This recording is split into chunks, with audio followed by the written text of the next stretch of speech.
motivaciones económicas que no siempre están visibles y tan claras. Así que ellos son los que les van a contar esa cuestión.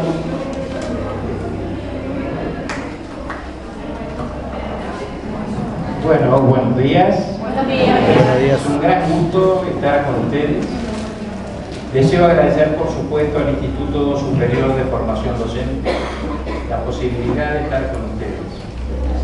Les voy a explicar varias cosas que creo que son de importancia, pero lo más importante son ustedes. Gente joven, gente que quiera poder informarse para tener un esclarecimiento que mañana les permita tener claro qué es lo que pasó en nuestra patria. Porque todavía no está claro, porque se han encargado, por supuesto, de tergiversar las cosas de manera tal que no se alcancen a comprender. Entonces, para mí, esto es un lujo, estar con muchachos y chicas jóvenes que tienen por delante toda una vida, y esa vida seguramente, esto va a ser un hito muy pequeño, pero algo que lo van a llevar, porque le vamos a explicar de manera tan gráfica cómo fue todo esto. Vamos a hacerlo lo más sintético posible para que no sea pesado y rompamos el hielo cambiando. Si quieren preguntarme, me levantan la mano, a mí no me interrumpen, lo hacemos fácil, lo hacemos grato, lo llevamos adelante sin ningún tipo de problema. Vamos a comenzar con algo que fue trascendente.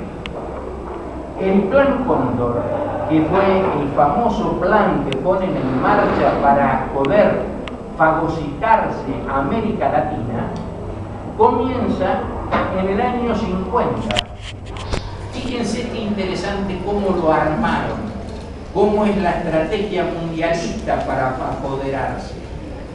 La Universidad Pontificia Católica de Chile se pone en contacto con la Universidad de Chicago, y yo creo que alguno de ustedes debe haber escuchado el tema de los Chicago Boys.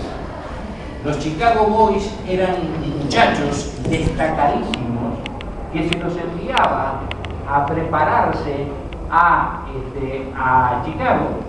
Ahí había dos personajes fundamentales, Milton Friedman y Ross Friedman y Burgerberg. Pero Milton Friedman y Ross Friedman fueron premios Nobel de Economía. Pero esto es un horror. La preparación de ellos consistía en preparar a los muchachos para destruir los países. Lo que yo le estoy diciendo, tenemos toda la documentación, porque hace 35 años que venimos dando conferencias y hemos estado en muchos lugares porque presidimos la comisión investigadora de trilateral del Fondo Monetario Internacional en toda América Latina. Por lo tanto, lo que nos sobran son materiales y lo que nosotros les decimos, tómenlo como una verdad absoluta, créanmelo, no estoy exagerando. Ellos reciben el premio Nobel de Economía por preparar la destrucción de los países. Es un poco como en estos momentos, en lo que pasó con Obama, en pleno proceso de guerra con Siria, resulta que recibió el Premio Nobel de la Paz, que en estos momentos están viendo la posibilidad de solicitar que se retire el Premio Nobel. Bien, volvamos a lo nuestro. Entonces, en la Argentina se pone en marcha a través de los Chicago Boys con lo que ustedes escucharon muchísimas veces, Videla Martínez de Oz. Videla Martínez de Oz. Bueno, si bien Videla fue la mano de obra, que fue la parte militar, Martínez de Oz fue fundamental en la implementación de la destrucción argentina. Pero hubo un hombre mucho más importante que se llamó Jaime Perrió. Jaime Perrió fue ministro de Justicia de la época de Levingston y de la época de la Nucia. Él fue representante de los intereses nazis en el sur de la Argentina. Y esto tiene mucha importancia, chicos, tiene una importancia extraordinaria. ¿Por qué? Porque era todo la ultraderecha que agigataba enormes poderes económicos, grandes extensiones de tierra, manejo en la parte minera en la cordillera de los Andes. Entonces, esto, que él haya sido representante de estos grupos, no es una cosa aislada, no, era una cosa perfectamente estructurada. Yo ahora le voy a pasar un poco a Carlos para que vaya integrando y no lo haga tan pesada la parte económica, porque si no los vamos a aburrir. Y lo que pretendemos es que esto sea muy dinámico y muy grato, así que lo vamos a pasar a Carlos para que cuente un poco la historia de nuestra familia. Después continuamos, muchachos. Bueno, me adhiero al agradecimiento al Instituto Superior y pasando al caso nuestro, el tema de la charla nuestra es porque verdaderamente somos víctimas, testigos, y esto lo escuchan en primera persona porque fue lo que desgraciadamente nos tocó pasar a toda la familia y a Karina. Era una familia de 5 componentes, mi padre, mi madre y 3 hermanos. Estuvimos todos secuestrados. Mi padre y mi madre estuvieron 13 y 17 días. Pero en esos 13 y 17 días, que si bien fue poco tiempo, a mi madre la encerraron en un depósito de 1 metro por 2, donde no recibía comida, alimentación, agua, inclusive tenía que hacer sus necesidades en el mismo lugar. Mi madre era una dama, docente, que verdaderamente tenía muy acentrado la parte social y era devota del Señor del Milagro. Era una dama, ¿no?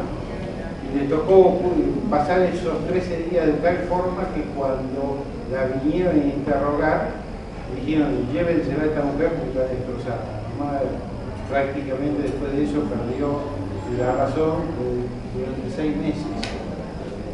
Porque es muy diferente cuando una persona va andando por el filo de la cornisa y tiene un problema, y otra es cuando uno no se espera, porque al contrario, se venía haciendo toda una obra social y un trabajo permanente, mirando siempre a los más desprotegidos y ayudándolos empresariamente.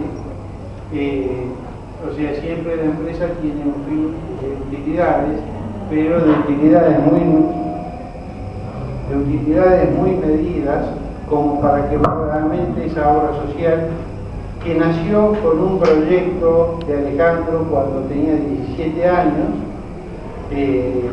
nosotros venimos de un hogar de clase media, en la cual Alejandro tuvo una percepción, escribió un plan económico. Se lo voy a hacer largo el tema porque estuvo 6 meses trabajando, yendo a ver a grandes personajes de la economía del Capital Federal, hasta que le aprobaron el proyecto, porque era un proyecto que rendía económicamente, pero a su vez traía un gran beneficio a los sectores más vulnerables. Y ese plan económico tuvimos la posibilidad de ponerlo en marcha en la zona de La Plata y alrededores durante 4 años y medio, y pudimos abaratar. En el momento que había desabastecimiento, que comenzaba el mercado negro, se pudo abaratar un 50% la canasta familiar, o sea, carne, verduras, fruta, pan y lácteos. Eran 6 puestos de abaratamiento que llegamos a tener hasta 2,5 cuadras de cola, primero de los sectores más humildes, y después empezó a venir cierto sector de la clase media, porque se cumplía con lo que se decía: buen producto y muy económico. Ese plan económico nos valió a nosotros que el sindicato de la carne de Berisso nos dijera que ellos estaban cerca de elecciones a ver si también entraba la parte edilicia, y generamos un plan para la parte de construcción de viviendas obreras y terrenos de los mismos asociados al sindicato, que junto con el Banco Provincia pudimos abaratar la construcción tradicional en un 30%. Se hicieron 100 y pico de viviendas, eso fue generando tanto las viviendas como los puestos de abaratamiento, que la gente se volcara a diferentes cosas, como ser la iluminación a gas de mercurio que recién salía, y empezamos a hacer consorcios con los barrios para iluminarlos. A raíz de todo ese éxito que teníamos, los amigos de Alejandro lo llamaban para diversos negocios que ellos tenían, y consideramos que no podía ser porque estábamos trabajando prácticamente las 24 horas. Entonces optamos por poner, para no dejar a un grupo de amigos sin dirección, como la que llevaba Alejandro, y formamos la compañía de auditoría del trabajo, que permitía también seguir con eso. Todo este tipo de actividad nos llevó a Santiago del Estero a empezar a comprar productos para seguir abaratando la canasta familiar y empezar a traer camiones de productos para vender también en la ciudad.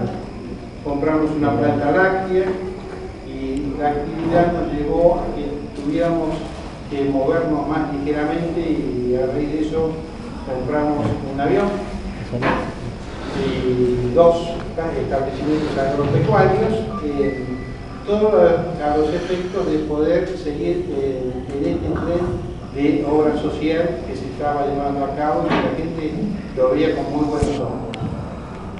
Bueno, eso nos llevó a que los negocios se fueran incrementando, y queríamos que Santiago del Estero, que era una zona postergada,